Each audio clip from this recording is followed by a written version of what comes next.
Hello everyone, welcome back to another video. Today I have for you is episode 11 of my Football Manager 23 beta save with Tottenham Hotspur. If you do go on to enjoy today's video, please make sure to drop a like on there for me. If you could try and hit 25 likes on today's episode, that would be absolutely class. Subscribe if you are new as well. We are now on the road to 400 subscribers, so please make sure you are subscribed if you haven't already with that post notification bell on. It's free to do so and it does massively help out. Last episode was season 1's finale. Today I have for you is the first episode of season 2. I think I am only going to make this save a 2-season save, so this will be the last season that you will see, because obviously the full game of Football Manager is now out and I want to get on into doing my long-term save and all that sort of stuff. We spent a lot of money in the transfer window, so I'm going to show you all the signings, all the departures. It's probably about a £600 million Tottenham Hotspur rebuild, so certainly one you are going to want to stick around and enjoy. Make sure you drop a like on today's video. Thank you very much for the support on the series so far, and let's get into it. So we are going to be starting out then with all the players who have left the club before we go into the signings. A couple of players who left the club at the end of last season. Adam Hayton joined Bristol Rovers on a permanent basis. Yasser Asprilla, a man who we signed in January, has also now joined Watford on loan for the campaign. We signed him, but it only officially went through this summer. He's now gone on loan to Watford for the campaign. And the final one, which comes under last season, was Matthew Craig. He's joined Huddersfield on a permanent basis, but has been instantly loaned out to Morecambe. Moving in then to the players who have left this season. Josiah Linton has joined Weymouth on loan for the campaign. Charlie Sayers has joined Maidstone on loan. Jamie Donnelly has gone out on loan to Jeonbuk, who are a team in the Han 1Q K League 1 over in South Korea. Archie Chaplin has also gone out on loan for the season. He has joined Maidstone for the campaign. Will Lancashire has gone out on loan. He's joined my team at Bradford City on loan for the campaign. Harvey White has also left the club on loan. The 21-year-old has joined Basel on a season-long loan. Max McKnight, a man who was on loan at Dorking Wanderers last season, has gone out on loan to Stevenage for this campaign. Billy Heaps has also joined Max McKnight on loan at Stevenage for the season as well. Brandon Brian Wow, I don't really know how you pronounce his name, to be honest with you, but he's gone out on loan to York City for the season. Dane Scarlett has also gone out on loan for the campaign. He has joined Nottingham Forest, who are now back in the Championship. Did very well for Portsmouth in League One last season, but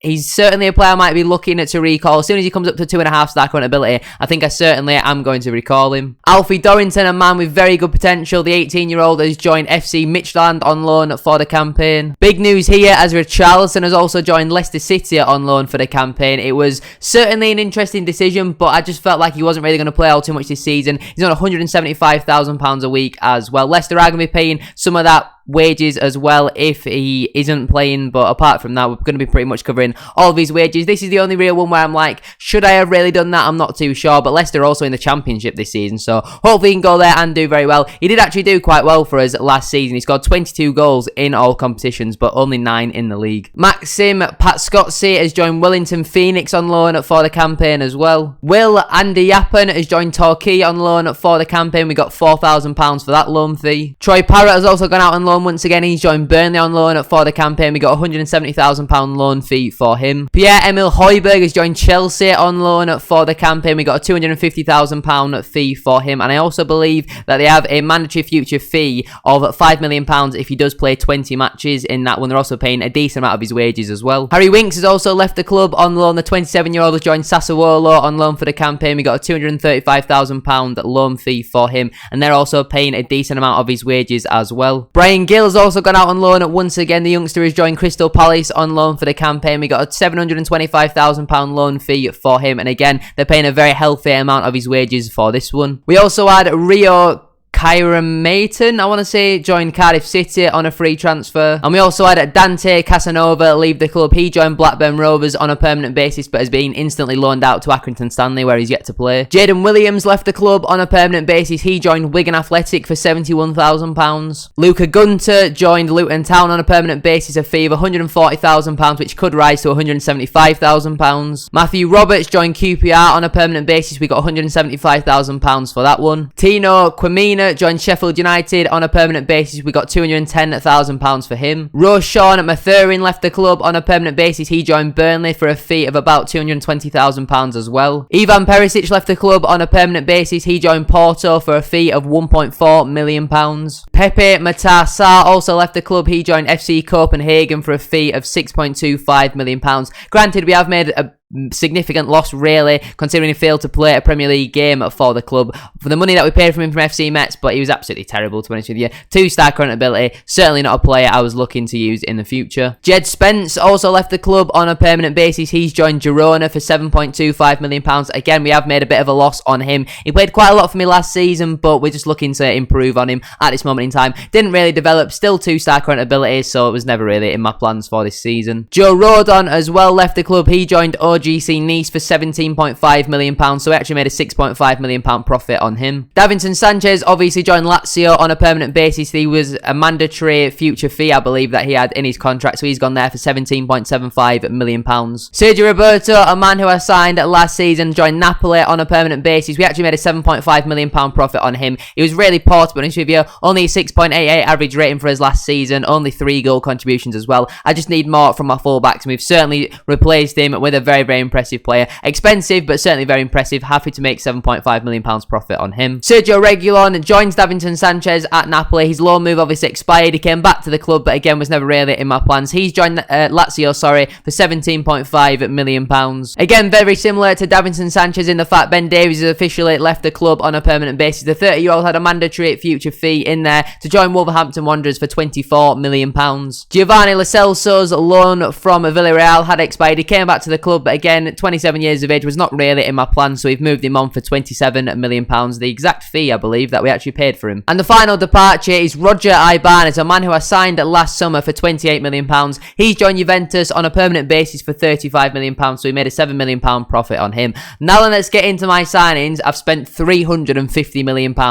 Let's get into it. Starting out then with a backup goalkeeper, Marco Cianesci has joined the club. The 23-year-old joins on a free transfer after leaving Atalanta, so again, just a good backup option. 2-star current ability, 3-star potential, the sort of backup goalkeeper that I am looking for. We also completed the signing of exciting attacking midfielder Sherton Dor on a free transfer as well. He comes in from Benfica, but has also been instantly loaned out to Hull City, who have paid £125,000 for his services. Into the big signings then, James Maddison has joined the club. The 26-year-old has signed a 5-year contract with the football club. He comes in for £27 million. Obviously, Leicester were relegated last season, but 14 goal contributions is certainly not something to be sniffed at. £27 million, I just had to get him in through the door. Domenico Berardi also joins the club. The 29-year-old has come in for £37 million from Sassuolo. Had a decent start to the season already as well. We have already played 3 games. I'll show you how we got on in them games in a moment. We tried to get Kulusevski back, but I didn't really know how to activate that £30 million clause that we could buy if we got into the Champions League once again. He then ended up signing for PSG, so we've gone in for Domenico Berardi. A bit of a short-term plan with him being 29 years of age, but he's been fairly decent in the games that he has played so far. We also completed the signing of Josko Gvardiol. The 21-year-old comes in from RB Leipzig for £82 million. That is all paid up front. Some of he's obviously paid in installments and all that sort of stuff, but a very, very exciting signing. A player who's certainly got a lot of potential, already 3.5-star current ability, can operate at left back or centre back. If you've played Football Manager before, you know how good this man can be. Valued at nearly £150 million, so we've already nearly doubled our money on him if we were to sell him, and he's only played 3 games. We also brought in Jurien Timber from Ajax. The versatile player, can play right back, right wing back, DM, even play centre back as well. He has been operating though as a supportive wing back for us on that right hand side. He comes in for £93 million from Ajax. I think we paid £31 million up front, then 2 other £31 million installments as well, so it comes up to £93 million in total. But again, a very, very good, promising young player with lots of potential, so I'm very happy once again with this signing. And the final play then is obviously Jude Bellingham. It could not be a Football Manager rebuild without getting him in. We activated his £95 million release clause from Borussia Dortmund, and I'm very, very impressed with this signing. 20 years of age, his potential is higher than the ceiling. Unbelievable signing, and there you have it. There are all of my transfers. £334 million spent in total, not including signing on fees, and anything like that. £178 million accumulated as well, so about a £500 to £600 million rebuild in this window alone. Lots of money spent, lots of money claimed as well. Very happy with our business so far. Let me know down in the comment section down below, what are your thoughts on my business in this window? If you have a look at how we've been getting on then this season, we started out with a 1-1 draw away at Newcastle United. Domenico Berardi coming up with the goods late on in that game. We then had a 3-0 win at home to Fulham. Berardi, Pedro and Richarlison all scored. scoring in that game. Before we had a little bit of a break, and then we played West Ham United, where we actually lost 2-1. It was an interesting game. We took the lead after 3 minutes. They equalised just 3 minutes later, though, in the 6th minute. Skamaka scored 2 minutes later in the 8th minute, and that is it. That is the story of our season so far. We were very good in pre-season, winning every single game, putting 10 goals past Scunthorpe and 13 past Fleet Spurs as well. Very impressed with the pre-season. Our actual league campaign hasn't been going too well. In today's episode, though, as well as all the signings that you've already seen, we will have this game at home to Manchester City before we travel at home once again to VfL Wolfsburg in the Champions League group stage match. This is the final season on Football Manager before the whole Champions League group stage isn't really a thing. You've got like a big 36 team table or something crazy like that. Let's waste no further time though and get straight on into this game against Manchester City. Erling Haaland is still kicking about at the club. He's now captain at the club. De Bruyne is also in there as well. We expect them to play a 4-3-3 formation, although it certainly doesn't look like they are going to be playing that at this moment in time. That is very scary. Let's get into this game against Man City. Here's how we line up then for today's game at home to Manchester City. We've got a Gurkhan in goal, a back four of Timber, Romero, Gvardiol and Udogie, who has come back from his loan from Serie A. Coop Miners, Bellingham and James Maddison in the midfield. Berardi on the right, Son on the left and Osimhen through the middle, which leaves the players on the bench of Carnegie, Royal, Alvarez, Sessegnon, Skip, Bissouma, Devine, Goncalves and João Pedro. Players who I am trying to move on consist of the likes of Ndombele, Tanganga, even Bentancur as well doesn't really have too much use for us. Let's get into this game though against Manchester City. Going to be a very tough one. Obviously they put a couple goals past us last season, but I believe when we actually played our second team against them, I think it was actually in the last episode, that we actually beat them fairly comfortably in the end. So fingers crossed we can have another victory in this game. Let's get into it. Confirmation then here, Erling Haaland does start for Manchester City. Foden and De Bruyne here. It does look like they are actually implementing this 3/5 at the back formation with two holding midfielders. Tammy Abraham also on the bench in there as well. Going to be a very, very tough game, but with the start of the campaign that we've had so far this season, probably would take a point, to be honest with you. We've certainly not had a great start whatsoever. That win against Fulham was not as comfortable as maybe what the scoreline would suggest. We are now underway though for today's game. A win would be very nice though. Corner ball here for Manchester City. Kevin De Bruyne will take. It'll be a right-footed in-swinger. Ball comes into the box, cleared away by Victor Osimhen. A good clearance there. Cancelo with it now. He goes square into Kyle Walker. Can we push out to him?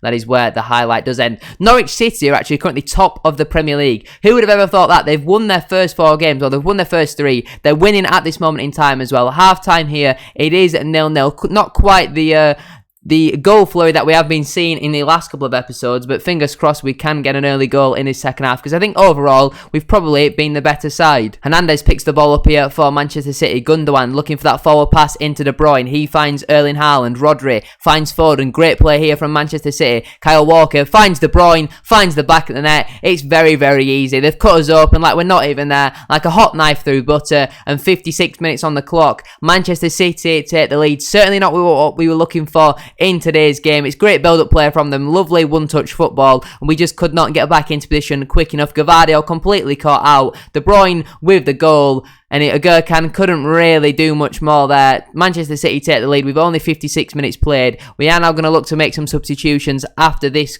corner comes in. Not a corner, it's a free kick, and it's Ruben Diaz who's found the back of the net. 2 goals in a matter of moments, and Manchester City probably will be coming away with the 3 points once again. We don't really know how to counteract these teams who play 5 at the back with 2 holding midfielders. I've no idea why Domenico Berardi is marking Ruben Diaz. Whoever set that up will be getting the sack. An hour on the clock. We certainly need to make some substitutions because it's not been a great start to this game whatsoever. We are going to go to the 4-2-3-1, I think. We'll put Maddison as the attacking midfielder. We do need to make some substitutions though, so we are going to get on Yves Bissouma here for Jude Bellingham, who's not having a good game. I mean, he's playing okay on a 6.9, but we certainly need more from Jude Bellingham. We're also going to get Ryan Sessegnon and play him as an attacking complete wing back in there as well. We may as well get Pedro Goncalves on this left-hand side because Son's not really having a great game. I mean, do we maybe take Osimhen off? Yeah, I think we're going to take Osimhen off here for João Pedro. And then final change of the game, we are going to bring Alfie Devine on for James Maddison, who's not really done all too much in this one. They're the 5 changes. We get Devine a little bit closer to João Pedro as well. It's not been a great start. There's half an hour to go in today's game. I mean, we're currently down in 10th in the table. For the money that we've spent, considering where we are in the table right now, it's disappointing. Devine does well to win the ball back here, carrying forward. He finds João Pedro. And the referee is going to award a penalty here. We're consulting VAR. I'm not really too sure what the referee's looking for here. He's going to go over to the monitor. Seems a very silly place to stop the game when we still had an opportunity to maybe score there. So if this doesn't get given as a penalty, I'll be very disappointed. VAR are going to check this penalty. And the decision is, here he goes, he comes back from the monitor. He's going to award a no penalty. So why on earth was the game stopped when we were on a promising attack? What happens now? Do we just play on?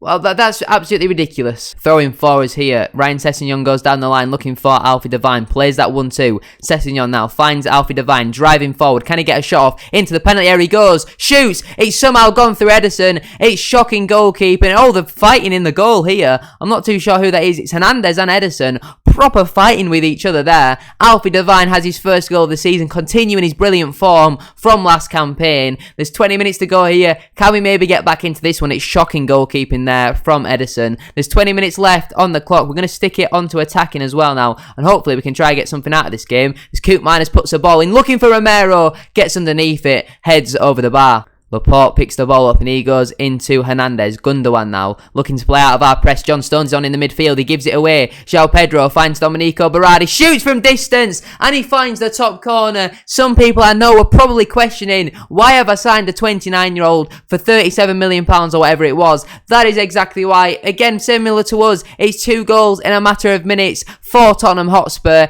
Great play from Koopmeiners to win the ball back. Pedro goes that way to Domenico Berardi. He cuts in on his left foot, finds the top corner, and now we've got 17 minutes or so to try and find the winner. Domenico Berardi with an absolute screamer right there, and hopefully now we can go on and find the winner in today's game as Timber finds Alfie Devine. Timber again looking for that ball into João Pedro. Offside maybe? No, the referee has waved play on. Ake clears only as far as Romero. He goes into Gavadio. Basuma now loses the ball in a terrible situation, but he wins it back off of Phil Foden. He goes into Romero once again. Timber now, bit of space to drive into. He carries the ball forward looking for Berardi once again. Can he win something here? Still on the ball, Berardi.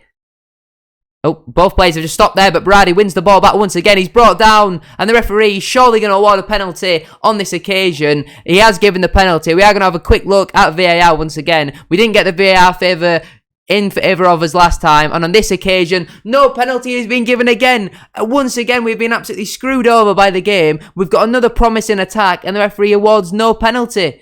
That is an absolutely shocking decision. There's 5 minutes to go. Still at 2-2 now, but Manchester City have got a free kick in a very dangerous position, which Bernardo Silva is currently stood over. A very good area here to maybe for them to find a winner. Bernardo Silva, he steps up, he shoots. It's just over the bar. Into injury time we go then. 5 minutes added on in today's game. It's not going to be enough for another highlight. It does finish 2-2 in the end. Both teams scoring 2 goals in a matter of 2 minutes. Like I said at the start of the game, a point wasn't the end of the world. I feel like we were kind of robbed there a little bit by the officials, but I'm going to tell them that I'm happy with the result. It wasn't the end of the world. A point against Manchester City, certainly it's not something to be sniffed at. We are currently down in 9th in the table though, and a lot of teams still have games in hand on us. Certainly not an ideal start to the league campaign. Now we have got our first Champions League match though of the season at home to Wolfsburg. Here's how we line up then for today's game at home to VfL Wolfsburg. We have made quite a lot of changes in this one. I believe 9 changes from the last game. We've got a Gurkhan in goal, a back 4 of Emerson Royal, Alvarez, Tanganga and Sessegnon. A midfield 3 of Skip, Basuma and Devine.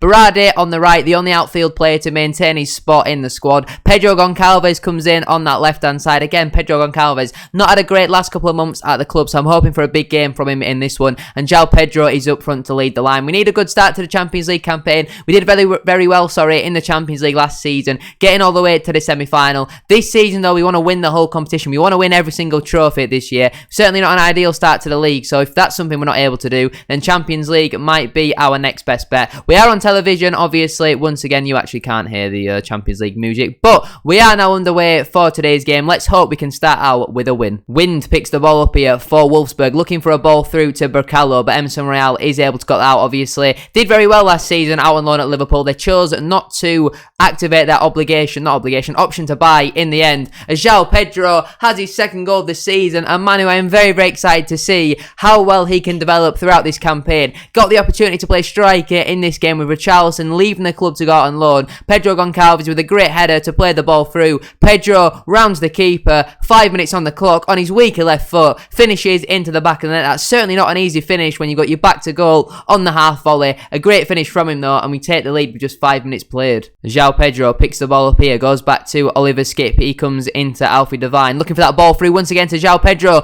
He's onside, he chips the keeper, and he's scored again. João Pedro with his third goal of the season. I was going to say he's in on goal. 13 minutes on the clock. It's Tottenham Hotspur 2, Wolfsburg 0. I also forgot to mention that Benfica and PSG are the other two teams in our group, so certainly not an easy group to get through whatsoever. Devine with another assist, a great ball through into João Pedro on his weaker left foot once again, lofts it over Casteels. Pedro with a brace, doubling our lead on the night, and it's Tottenham Hotspur 2, Wolfsburg 0, and even with the second team, we are fairly comfortable in today's game. Lacroix picks it up once again, looking for that ball over the top to Bracalo. Emerson Royal does very well to cut that out, and he finds a Gurkhan into Alvarez, a man who we signed last January transfer window, I want to say. Berardi now finds João Pedro, looking for that ball into Goncalves. Goncalves in on goal, shoots, scores. It's a first goal of the season for Pedro Goncalves. What a game João Pedro is having. 2 goals and now an assist. 30 minutes on the clock. It's Tottenham Hotspur 3, Wolfsburg 0. Great play from Berardi. First time into João Pedro.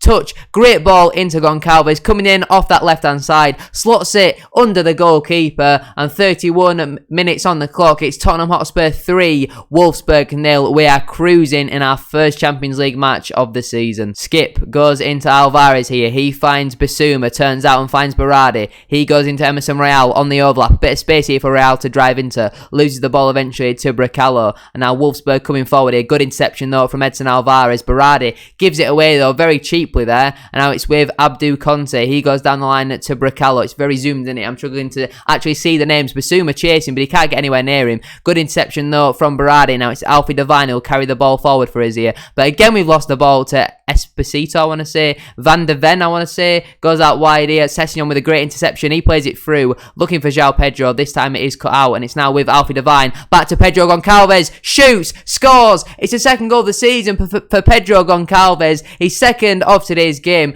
Casteels probably won't want to see that one back as well. He definitely should be doing better with that one. And with 38 minutes on the clock, it's Tottenham Hotspur 4, Wolfsburg 0. Maybe we got to play the second team more often. Alfie Devine with yet another assist. Pedro Goncalves finally finding some goal scoring form in front of goal. And 38 minutes on the clock, it's Tottenham Hotspur 4, Wolfsburg 0. As we approach half time, then 3 minutes added on at the end of the half. There we have it. That is half time. A very, very good first half. What a 45 minutes. Very impressed with what I have seen in that first half. We could do though with taking Berardi off. We are going to bring James Maddison on that right hand side and play him more of an advanced playmaker. I don't really play with playmakers on the wing, so we'll see how he gets on in today's game. 2 goals for Pedro and Goncalves though in the first half. Couple of assists as well in there for some of the attacking plays. Very impressed with that first half. Hopefully we can have a similar second. And with 65 minutes on the clock here, I'm going to look to make some substitutions just to keep things fresh and all that sort of stuff. João Pedro is going to come off here for Victor Osimhen. Heung-min Son is also going to come on for Pedro Goncalves. Very impressive how them two have got on in today's game. We are also going to get Bentancur an opportunity in this one. He's going to come on for Yves Bissouma. And Ndombele as well. Tanguy Ndombele enters the pitch for his first appearance under my management. We tried to ship him out all summer. Nobody wanted him. He is surplus to requirements. Still got 2 years left on his contract. He's on 120 grand a week though. So we need to get him out of the club as soon as possible. 26 years of age. He's got an opportunity in this one just so we can rest players like Bellingham. There's no need to really bring them on in today's game. So we might as well play players like Ndombele and Bentancur, who are certainly not going to be here in the long term. Free kick for us here, which Emerson Royal will take. Looking for that ball over the top to Victor Osimhen. He brings it down, shoots, and Victor Osimhen has his 5th goal of the season. That seemed very easy, to be honest with you. I'm not really too sure what the Wolfsburg defense were doing there. It's almost like they'd fallen asleep. Great play from Emerson Royal. Good instinctive play to see that ball. It was on early. Osimhen makes a great run in behind. It's really, really poor from the Wolfsburg defense. Great finish though from Osimhen. Again, Casteels probably won't want to see that one back. He's dived very early there. With just less than 10 minutes to go, it's now Tottenham Hotspur 5, Wolfsburg 0. As we approach the additional time, 2 minutes is added on. The referee blows his full-time whistle. 5-0 to Tottenham in the end. Lots of yellow cards though for the opposition. That's 2, 4, 6, 7 yellow cards in the end compared to our 3 in that one. a goal for João Pedro, another goal for João Pedro, 2 for Pedro Goncalves, and even a goal for Victor Osimhen, in there as well. Couple of assists for Alfie Devine, 1 for João Pedro, 1 for Goncalves, and 1 for Emerson in there. Great way to end today's episode. A very, very nice episode, really. A draw against Man City when you're losing by 2 goals, then a 5-0 win in your first Champions League group stage match. It looks like PSG beat Benfica 3-0 and Mbappe hat-trick in that one. So certainly going to be between us and PSG to see who will top that group, in my opinion. I think both teams probably will go through, but it's just a matter of who beats who to see who will take top spot. A great performance here from João Pedro, proving why we don't really need Richarlison. 2 goals and an assist, and Severana here prefers João Pedro to Robert Lewandowski. I'm not too sure if I'd quite go that far. I mean, Lewandowski is now 35 years of age, but I don't quite think he's that good. When are we next going to come back then? I do want to try and get through this series as quick as possible. We might come back maybe for this game against PSG at the end of November, and maybe Brighton. We'll come around somewhere near the end of the Champions League group stage matches, but that is where I'm going to leave it for today's episode. If you have enjoyed this massive 500, 600 million pound transfer rebuild, please make sure to drop a like on there for me. If you could, it 25 likes. As I said at the start of today's episode, that would be absolutely class. Subscribe if you are new as well. We are now on the road to 400 subscribers, so please make sure you are subscribed if you haven't already with that post notification bell on. It's free to do so, and it does massively help out. Thank you very much for watching today's video. Have a great rest of your day, and I shall see you all very soon for another episode. Peace!